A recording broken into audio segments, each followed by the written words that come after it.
This is a 2025 Chevy Tahoe High Country. And for 2025, I think this trim level got the biggest improvement. I borrowed it from Seiner Chevrolet here in Salt Lake City.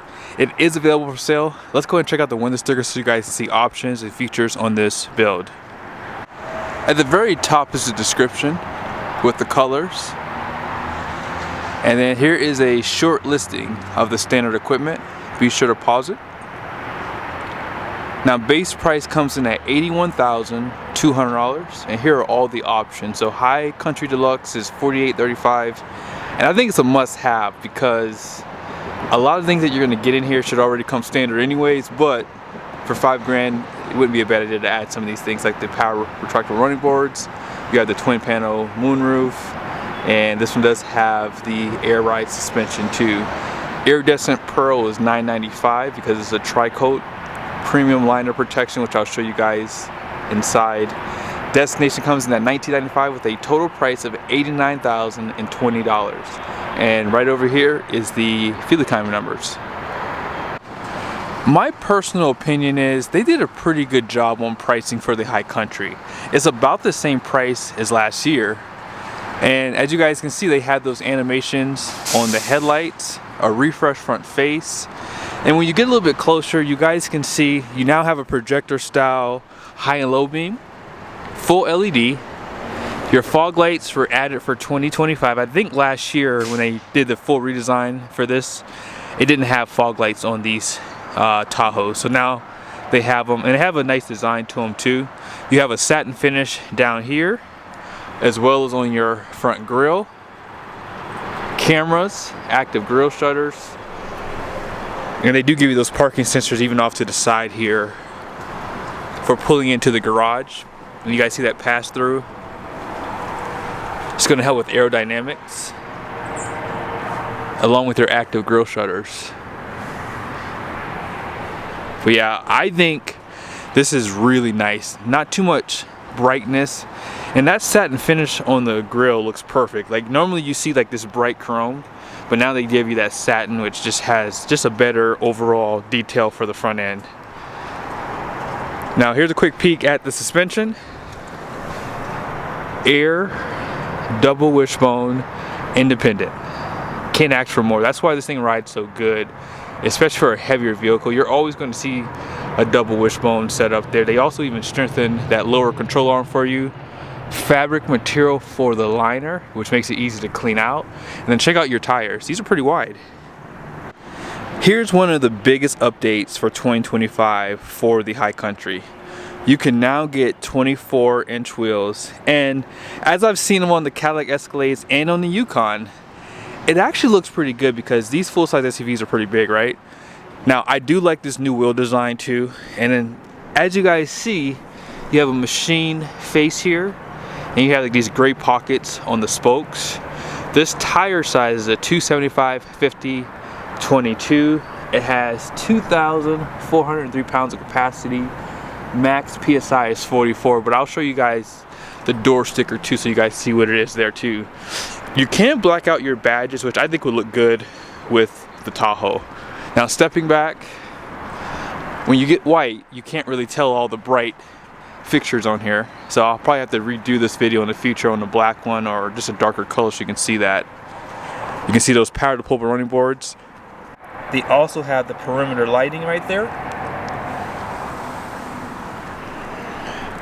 Turn signals, cameras, puddle lights, blind spot. A little bit of chrome here, but your roof rails have like a bright silver finish on them.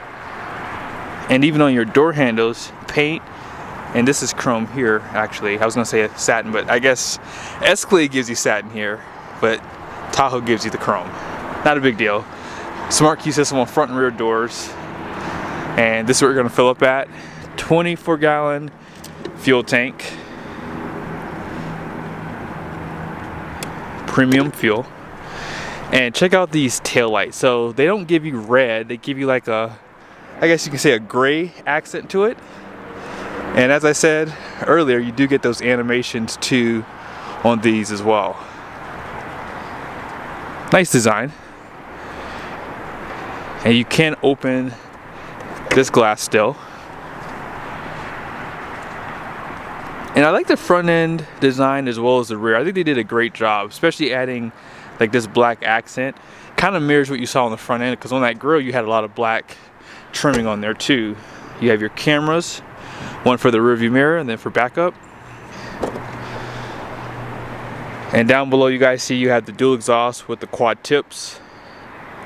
They hide the hitch, more parking sensors, and they add this treatment out back to break up some of this black here. Tie downs, power third row seat. Takes about 5 seconds for them to go down and then back up. 120 volt power plug back here.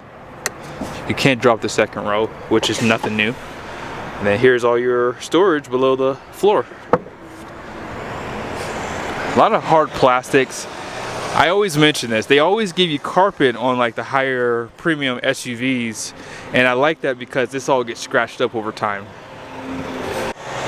Here's a nice side view. Let's go ahead and talk about this powertrain. Here's that 6.2 liter for 2025, tried and true. I guess they go by the saying, if it ain't broke, don't fix it. They have not made changes to this engine in a long time, but it still has decent power, 420 horsepower, 460 pound-feet of torque. All that power goes to a 10-speed transmission, and despite what you say, this is really the only full-size SUV that gives you a naturally aspirated V8. So the only negative thing to this engine is it's only direct injection, so it's not direct import, which I like to see. And it does still have the dynamic fuel management, so they still use that system where it drops down to 4 cylinders. Yes, it can help with fuel efficiency, but there's other negatives to it too. So hopefully we do get some updates to this engine when they do the complete redesign, or maybe in a couple years. We'll see. Let's go and check out the interior. I thought last year's interior was fine, but they definitely leveled up for the 2025. So on the door they give you this porous wood treatment, and I like how you can feel that. It doesn't have any gloss to it, which is my favorite. Has that satin finish that you saw on the exterior and the interior. Piano black.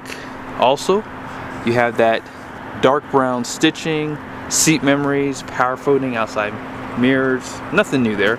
Auto up and down, and look at how they put this little satin treatment on those knobs or on these buttons here for your windows. Auto down for the rear, but you have to hold it for going back up.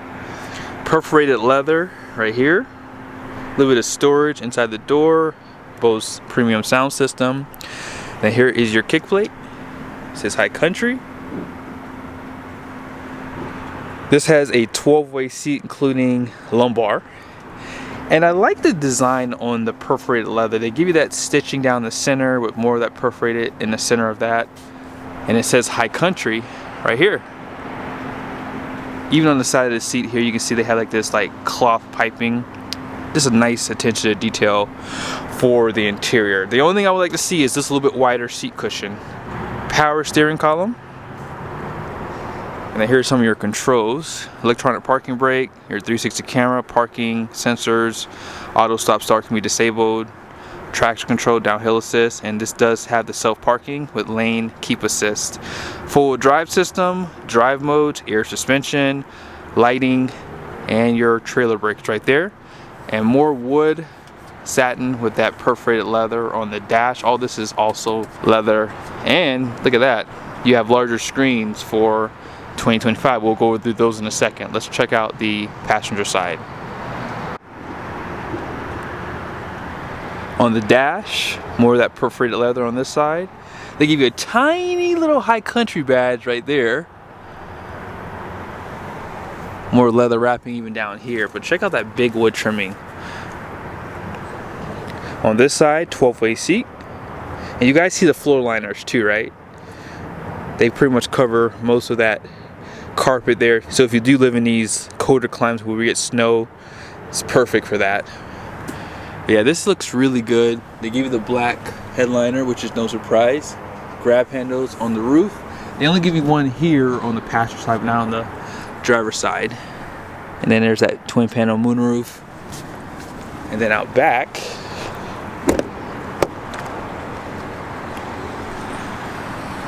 I'm gonna make one complaint. No curtains right here. That's it. But they give you this little mountain graphic there for your kick plate, seat back pockets, and 3-zone climate control. You have heated seats in the second row, Type-C USBs, 2 of them right there, and you have that 120-volt power plug. Another look at these liners. I like how they added them even in the center here. Sometimes they cheap out and not give this to you, and then it's just carpet, just exposed.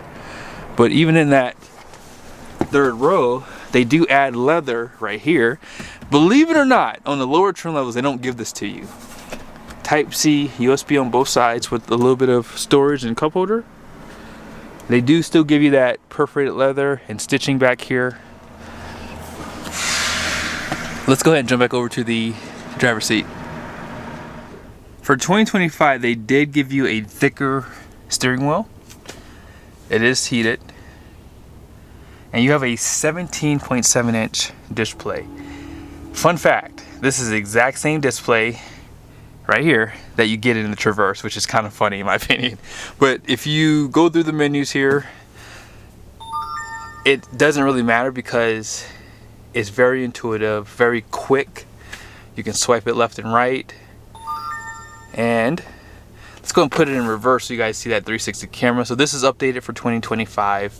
You have the standard cameras for front and rear.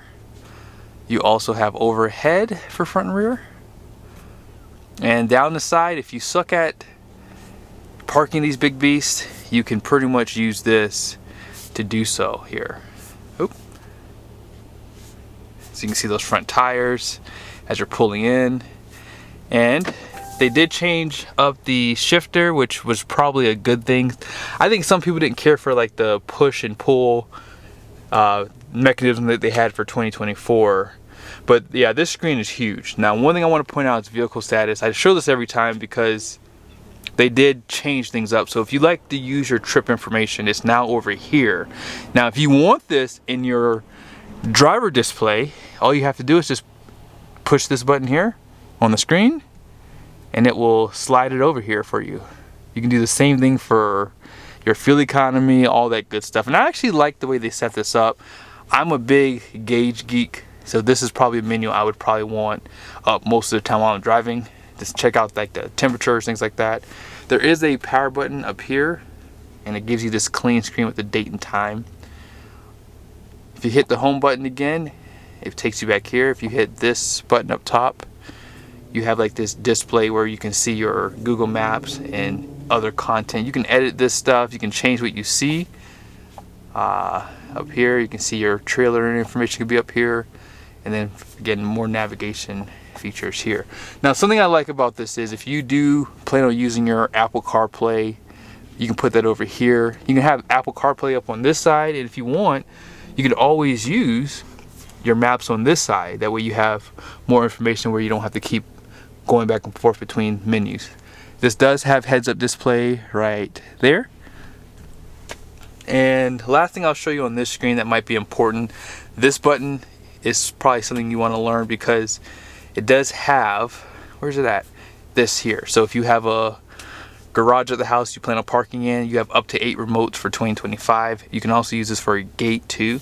Your power assist steps can be disabled inside of here as well. Now, just below the screen, you have your air vents, caution lights right there, and dual climate control still. Your heated and ventilated seat buttons are here, but they do stay illuminated unless you turn the screen off.